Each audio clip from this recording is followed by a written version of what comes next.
जोधपुर से निकलकर आ रही है बहुत बड़ी खबर। वॉइस ओवर स्पष्ट, आत्मविश्वासपूर्ण और समाचार पढ़ने वाला लहजा। रिपोर्ट अंकित पुरोहित, लोकेशन जोधपुर। शीर्षक दीनदयाल जी के दिखाए मार्ग पर चल रही भाजपा शेखावत। केंद्रीय संस्कृति एवं पर्यटन मंत्री ने पंडित दीनदयाल उपाध्याय की जयंती पर दी पुष्पांजलि। बोले, उनका लगाया छोटा सा पौधा आज दुनिया का सबसे बड़ा राजनीतिक दल बन चुका। मुख्य खबर, केंद्रीय संस्कृति एवं पर्यटन मंत्री गजेंद्र सिंह शेखावत ने गुरुवार को पंडित दीनदयाल उपाध्याय की जयंती पर उन्हें पुष्पांजलि अर्पित की। शेखावत ने कहा कि प्रधानमंत्री नरेंद्र मोदी के नेतृत्व में पंडित दीनदयाल उपाध्याय के सिद्धांतों पर चलते हुए देश के सबसे गरीब तबके को केंद्र में रखते हुए योजनाओं का निर्माण पिछले 11 वर्षों में किया गया। उस साधना पथ पर चलते हुए आज देश में 30 करोड़ लोग गरीबी की रेखा से बाहर निकलकर मध्यम वर्ग का जीवन जीने लगे हैं। मीडिया से बातचीत। पंडित दीनदयाल उपाध्याय पार्क में आयोजित कार्यक्रम के बाद मीडिया से बातचीत में केंद्रीय मंत्री शेखावत ने कहा कि पंडित दीनदयाल उपाध्याय एक कुशल संगठक और प्रेरक व्यक्तित्व थे।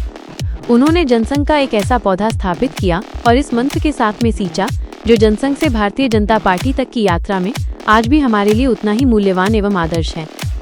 पंडित दीनदयाल उपाध्याय ने जनसंघ के समय लक्ष्य तय किया था कि हम भारत माता को परम वैभव तक पहुंचाने, विश्व का सर्वश्रेष्ठ शक्ति संपन्न एवं समृद्ध देश बनाने तक काम करेंगे। इसके लिए उन्होंने अंत्योदय और एकात्मवाद का मार्ग बताया था। उपलब्धियों पर जोर। शेखावत ने कहा कि पंडित दीनदयाल उपाध्याय का जो दर्शन था उस पर चलते हुए आज ये सिद्ध हो गया है कि अगर देश के ऐसे गरीब लोग गरीबी की रेखा से बाहर निकलते हैं तो वो देश के लिए उत्पादक बनते हैं। जब वो उत्पादक बनते हैं तो देश का सामर्थ्य और समृद्धि बढ़ती है।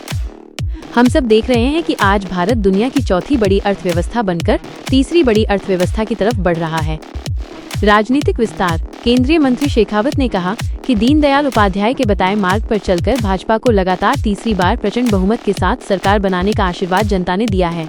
18 राज्यों में प्रत्यक्ष या परोक्ष रूप से भाजपा की सरकार काम कर रही है। देश में सर्वाधिक सांसद, सर्वाधिक विधायक, सर्वाधिक जिला पंचायतें, सर्वाधिक नगर परिषद, नगर निगम के मेयर, परिषद के चेयरमैन आज भारतीय जनता पार्टी के हैं। संकल्प। हम सब भाजपा कार्यकर्ताओं का संकल्प है कि पंडित दीनदयाल उपाध्याय को सच्ची श्रद्धांजलि तब होगी जब देश की हर पंचायत तक भाजपा विजय होगी।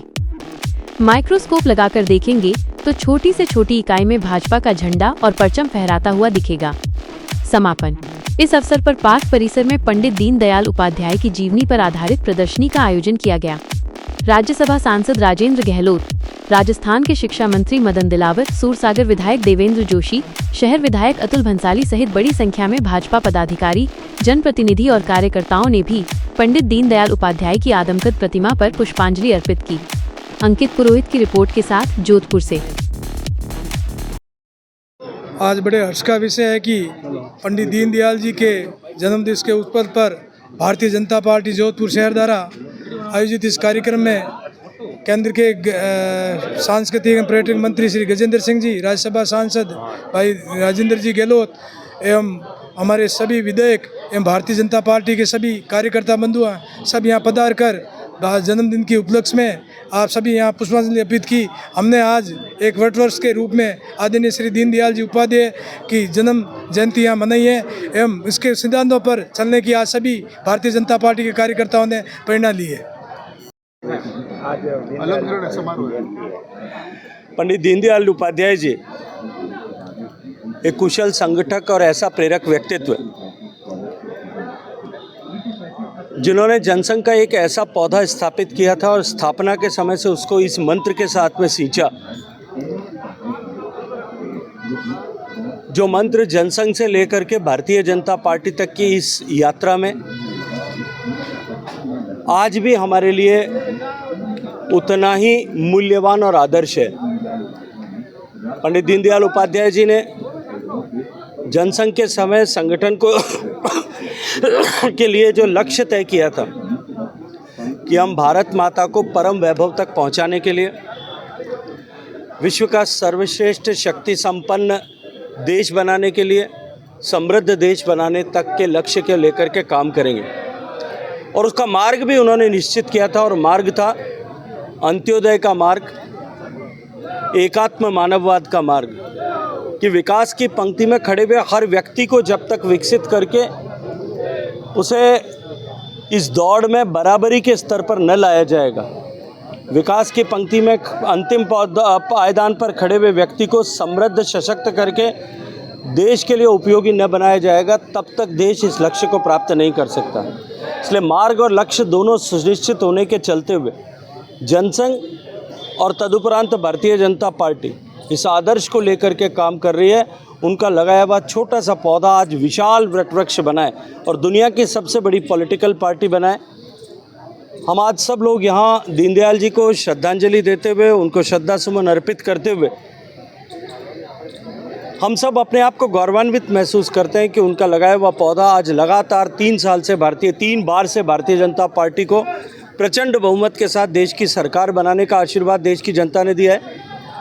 राज्यों में भी आज 18 राज्यों में प्रत्यक्ष परोक्ष रूप से भारतीय जनता पार्टी की सरकार काम कर रही है। देश में सर्वाधिक सांसद लोकसभा में, राज्यसभा में, सर्वाधिक विधायक, सर्वाधिक जनपंचायतें, सर्वाधिक जिला पंचायतें, सर्वाधिक नगर परिषदों के, नगर निगम के मेयर, परिषदों के चेयरमैन आज भारतीय जनता पार्टी के हैं। भारतीय जनता पार्टी ने निश्चित रूप से बहुत बड़ी प्रगति उनके आदर्शों और मूल्यों पर चलते हुए, उनके सिद्धांतों पर चलते हुए की है। लेकिन हम सब भारतीय जनता पार्टी के कार्यकर्ताओं का संकल्प है कि पंडित दीनदयाल जी को सच्ची श्रद्धांजलि उस दिन होगी जब देश की हर पंचायत तक भारतीय जनता पार्टी विजयी होगी। एक छोटा माइक्रोस्कोप लगा करके कोई देखे तो भी छोटी से छोटी इकाई में भी भारतीय जनता पार्टी का झंडा, भारतीय जनता पार्टी का परचम फहराता हुआ दिखे। माननीय प्रधानमंत्री नरेंद्र मोदी जी के नेतृत्व में पंडित जी के सिद्धांत, दीनदयाल जी के सिद्धांतों पर मार्ग पर चलते हुए देश के सबसे गरीब तबके, देश के सबसे सर्वहारा वर्ग, उसको केंद्र में रखते हुए सारी योजनाओं का निर्माण पिछले 11 वर्षों में किया गया। और हम सब ने देखा कि उनके दीनदयाल जी के मंत्र पर, उस साधना पथ पर चलने के चलते हुए आज देश में 30 करोड़ लोग गरीबी की रेखा से बाहर निकल करके मध्यम वर्ग का जीवन जीने लगे। और पंडित दीनदयाल जी का जो दर्शन था, उस दर्शन के मुताबिक चलते हुए आज ये सिद्ध हो गया है कि अगर देश के ऐसे गरीब लोग गरीबी की रेखा से बाहर निकलते हैं तो वो देश की असट साइड में देश के लिए उत्पादक बनते हैं। और जब वो उत्पादक बनते हैं तो देश का सामर्थ्य और समृद्धि बढ़ती है। और हम सब देख रहे हैं कि देश की समृद्धि आज भारत चौथी बड़ी अर्थव्यवस्था बन के तीसरी बड़ी अर्थव्यवस्था की तरफ बढ़ रहा है। और सामर्थ्य आज देश का पूरे विश्व ने पहचाना है। और मुझे पूरा विश्वास है कि जिस रास्ते पर हमें पंडित दीनदयाल जी ने अग्रसित किया था, हम उस रास्ते पे जो उन्होंने दिखाया था उस पर चलते हुए उनके बताए हुए लक्ष्य को निश्चित रूप से प्राप्त कर सकेंगे।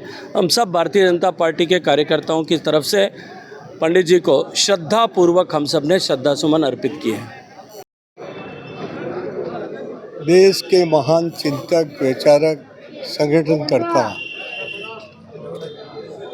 परम श्रद्धेय दीनदयाल उपाध्याय की जयंती के अवसर पर मैं उन्हें भावभरी श्रद्धांजलि अर्पित करता हूँ। जब देश आज़ाद हुआ था तब विश्व के अंदर कालमास, लेनिनवाद, पूंजीवाद, साम्यवाद, समाजवाद जैसे अनेक नारे लग रहे थे। उन नारों के बीच में महान चिंतक, विचारक पंडित दीनदयाल उपाध्याय जी ने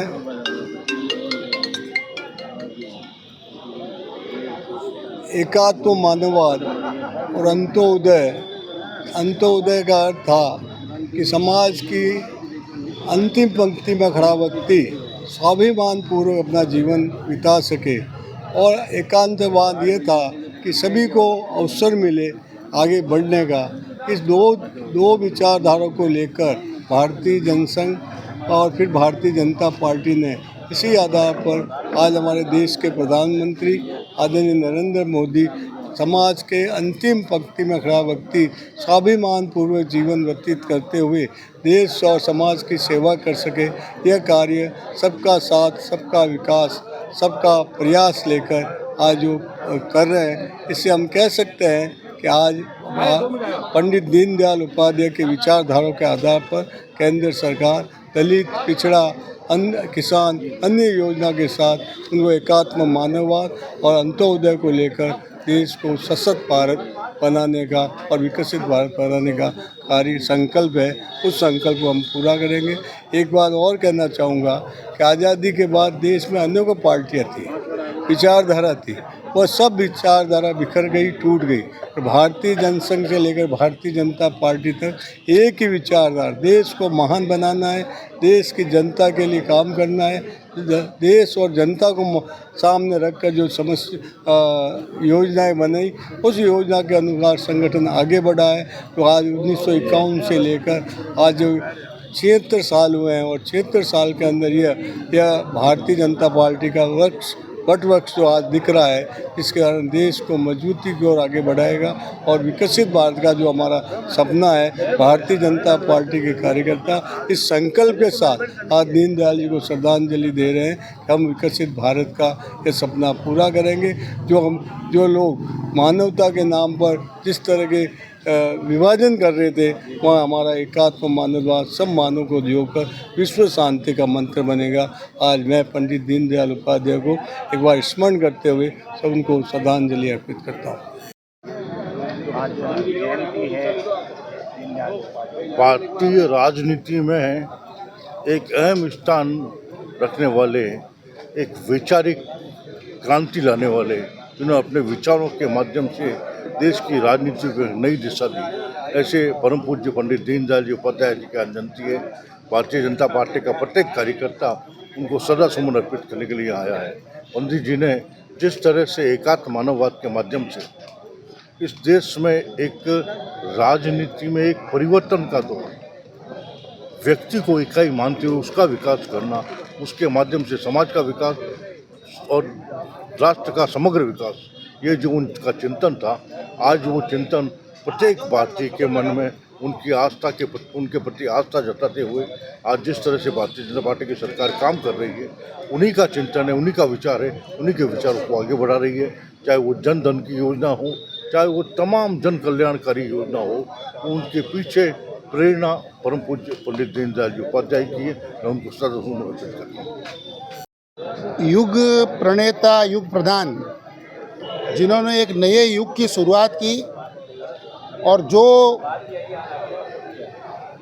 चिंतन मनन और अपने जो उनका स्वभाव था, जो समाज के अंतिम छोर के व्यक्ति तक कैसे पहुंचा जाए, और एक जनसंघ से जो राजनीतिक पार्टी की एक नींव रखी, वहाँ से लेके और भारतीय जनता पार्टी का ये सफ़र जो है आदरणीय पंडित दीनदयाल उपाध्याय जी के आदर्शों पर और उनका अपरिग्रह समाज के अंतिम छोर तक के व्यक्ति को कैसे सरकार का लाभ पहुँचे, समाज का लाभ पहुँचे, सभी सुविधाओं का लाभ पहुँचे, पूरा जीवन पर्यंत अपना पूरा जीवन खपा दिया। और जो आदर्श बिंदु, जो करणीय काम, जो संगठनकर्ता के रूप में कार्यकर्ताओं को क्या काम करना है, एक राजनीतिक पार्टी की रीति नीति क्या होनी चाहिए। और मैं गौरव के साथ कहता हूं कि हमारे देश के यशस्वी प्रधानमंत्री माननीय नरेंद्र जी मोदी ने 11 साल के इस अपने प्रधानमंत्री के रूप में, जब से उन्होंने एक जन सेवक के रूप में, एक लोक सेवक के रूप में काम चालू किया, इस देश के वो मुखिया बने, प्रधानमंत्री बने, तब से लेकर 11 साल के अंदर पंडित जी के और भारतीय जनता पार्टी और जनसंघ की जो स्थापना हुई थी, उसके जो उद्देश्य थे और एक नीति थी, एक स्पष्ट नीति थी, किसके लिए पार्टी बनी है, राजनीति में हम क्या काम करेंगे। पंडित जी अगर आज हम सब के बीच में होते तो उनको बड़ी खुशी होती कि एक भारतीय जनता पार्टी देश की 140 करोड़ जनता को कैसे लाभ पहुँचे, उसके लिए काम कर रही है। आज मैं समझता हूँ कि पंडित जी ऊपर से हम सबको आशीर्वाद भी दे रहे होंगे, प्रसन्न भी हो रहे होंगे कि रीति नीति से चलने वाली ऐसी राजनीतिक पार्टी आज विश्व की सबसे बड़ी पार्टी बन चुकी है। और सभी कार्यकर्ता, राजनीति तो एक उनके काम का एक क्षेत्र है, परंतु जन सहयोग, जन आंदोलन और जनता के साथ में जुड़कर जितना काम हम लोक सेवा के लिए कर सकते हैं, एक लोक सेवक के रूप में कर सकते हैं, जनता के बीच में उनके सुख दुख में भागीदार बन सकते हैं, उस दिशा में हम सब काम कर रहे हैं। और भारतीय जनता पार्टी ने हमारे देश के यशस्वी प्रधानमंत्री के 17 सितंबर से लेकर 2 अक्टूबर, और जिसमें भी हमेशा जब पंडित जी की जयंती आती है उस समय सेवा पखवाड़े के रूप में हम मनाते हैं। आज सेवा पखवाड़ा चल रहा है, जगह जगह नगर निगम जेडीए और गांवों में प्रशासन के द्वारा कैंप लगाए गए हैं। जनता के अंतिम छोर तक हम जहाँ जहाँ जिन जिन की सहायता कर सकते हैं वो काम कर रहे हैं। ब्लड डोनेशन कैंप हुए हैं, भोजन वितरण का कार्यक्रम हुआ है और आज सबसे बड़ा दिन यह है कि पंडित जी की जयंती के शुभ अवसर पर देश के यशस्वी प्रधानमंत्री, इस विश्व के सर्वोच्च नेता हमारे आदरणीय नरेंद्र जी मोदी राजस्थान में पधार रहे हैं। उनका हार्दिक स्वागत, अभिनंदन। लगभग 1 लाख करोड़ की योजनाएं, 18,000 लोगों को रोजगार, जोधपुर और बीकानेर को नई वंदे भारत और भी कई सारे ढेर उपहार आज पंडित जी की जयंती पर माननीय प्रधानमंत्री मोदी जी के नेतृत्व में माननीय भजनलाल जी के इस राजस्थान के अंदर मुख्यमंत्री काल में आज एक संयोग ऐसा बनाया कि कार्यक्रम होंगे। और जोधपुर को भी नई वंदे भारत जोधपुर दिल्ली की सौगात मिली है, उसका भी आज रेलवे स्टेशन से सीधा माननीय अश्विनी वैष्णव जी उसको हरी झंडी और माननीय गजेंद्र सिंह शेखावत हरी झंडी दिखाकर रवाना करेंगे। मैं आप सबको वहाँ आमंत्रित भी करता हूँ और पंडित जी के जो भी उन्होंने, मैं उपदेश तो नहीं कहूँगा, उन्होंने कार्यकर्ताओं को जीवन जीने की जो कला सिखाई, उस जीवन को कैसे जिए उसका हम सब अनुसरण करें, यही परमपिता परमेश्वर से प्रार्थना भी है और कार्यकर्ताओं को आह्वान भी है। धन्यवाद।